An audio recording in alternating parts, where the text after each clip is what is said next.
19 दिन 7 राज्य और 17 बीएलओ की मौत हो चुकी है। आखिर इन मौतों का जिम्मेदार कौन है?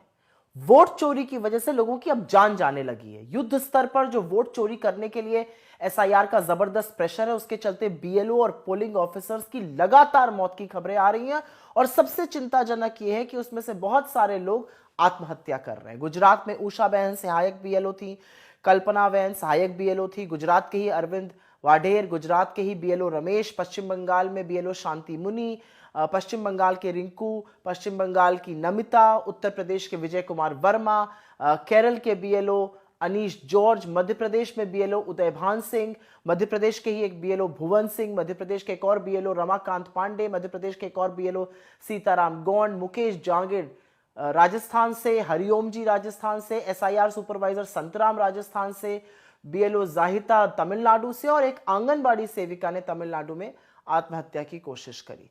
आखिर एसआईआर कराने की ऐसी क्या हड़बड़ाहट है? ऐसी कौन सी जल्दी है जो लोगों की जान से भी ज्यादा कीमती है? इन जो निर्दोष बीएलओ की मौत हो रही है, उसके जिम्मेदार सीधे सीधे चुनाव आयोग, ज्ञानेश कुमार और नरेंद्र मोदी हैं। ऐसे ही तुगलकी फरमान जारी करके नोटबंदी और लॉकडाउन लगाया गया था, जिसकी कीमत आज तक पूरा देश चुका रहा है। वोट चोरी के लिए कोई अपनी जान गंवाए, यह कैसे बर्दाश्त किया जाता है? और इस पर चुनाव आयोग, खासतौर से मुख्य चुनाव आयोग ज्ञानेश कुमार जी, जो बहुत ज्ञान देते हैं, चुप रहे, वो अपने आप में बहुत सवाल खड़े करती है। क्योंकि मृतकों के परिवार से क्या आप आंख में आंख डालने की हिम्मत कर सकते हैं ज्ञानेश जी? और अगर नहीं कर सकते हैं तो एसआईआर जो वोट चोरी के लिए आप करा रहे हैं, उसका प्रेशर डालना बंद करिए, जिससे कि लोगों की जान बचे। लोगों को अपनी जान गंवानी पड़े, ऐसी कोई प्रक्रिया ना कानून सम्मत हो सकती है, ना सही हो सकती है। तो बीजेपी वालों को समय आने वाला है, मैं कह रहा समय आने वाला है। बीजेपी को भगा कैसा मारेंगे, दाल निकलने वाली। एसआईआर से दिक्कत क्या है? क्या एसआईआर से दिक्कत क्या है? अरे दिक्कत, अरे सुन लीजिए, इनको क्या दिक्कत है? कहाँ पकड़े? आ गई है एक और चाटुकार करने बनने आ गई है। कहाँ कितने पकड़े? बीजेपी की सरकार। अरे बिहार में कितने पकड़े, जवाब दो। बंगाल में कितने पकड़े ये बताओ। आप जो चाटुकारिता कर रहे हो, कितने पकड़े लोग बताओ ना, कितने वोट पकड़े? किसी को पकड़ा? बीजेपी की सरकार बन रही है बंगाल में। अच्छा, हो रहे हैं बीजेपी, वहाँ 100 जन्म लग जाए, बीजेपी की सरकार नहीं बन जाता सकती। है पानी गंगा का। मैं सुन लीजिए, बंगाल में ये पैर नहीं पसार सकते। बीजेपी हेरा फेरी अब इनकी नहीं चलेगी। महाराष्ट्र में मान गए बेईमानी की, हरियाणा में बेईमानी की, बिहार में कर ली, वोटों की चोरी कर ली, इन्होंने सब कुछ किया। इलेक्शन कमीशन तुम्हारा घमंड चूर होगा, जितनी मर्जी बेईमानी कर ले। एक तो है खुदा देख रहा है, भगवान देख रहा है, लेकिन 10 लाख लोगों का नाम कट गया टीएमसी। ओहो, 10,000 लेके तुम 10 लाख का मकान तोड़े लोगों का। अरे बिहार वासियों, मैं हाथ जोड़ रहा हूँ आपके आगे, ये वही सरकार है। आपको 10,000 रुपए देकर झुनेरा सुन लीजिए, चुप पहले। 10,000 रुपए आपको दे दिए और आपके घर के आगे बुलडोजर आ गए। कहाँ है वो प्रशांत किशोर? लेट ना। अरे 10 लाख लोगों का नाम कट 10 लाख लोगों का घर तोड़ रहे हैं जो बेचारे लिया है 10,000 लेके। वो कहाँ है प्रशांत किशोर? क्यों आप ममता की कहाँ है नीतीश? कांग्रेस का कहाँ स्थान रहेगा पश्चिम बंगाल में? हम इंडिया गठबंधन में पूरा स्थान है, इंडिया गठबंधन है हमारा, रहेगा। ममता बनर्जी तो अपने अकेले दम पर चुनाव लड़ रही अरे है। पूरा इंडिया गठबंधन है, सुन लीजिए।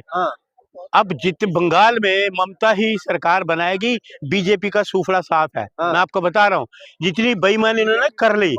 लेकिन सुन लीजिए, आप ज्यादा खुश मत हो, अभी कुछ डिसीजन आ जाएगा, कोर्टों के डिसीजन आ जाएंगे। जनता भी बिहार अभी शांत है, अभी लोगों को समझ आने दो।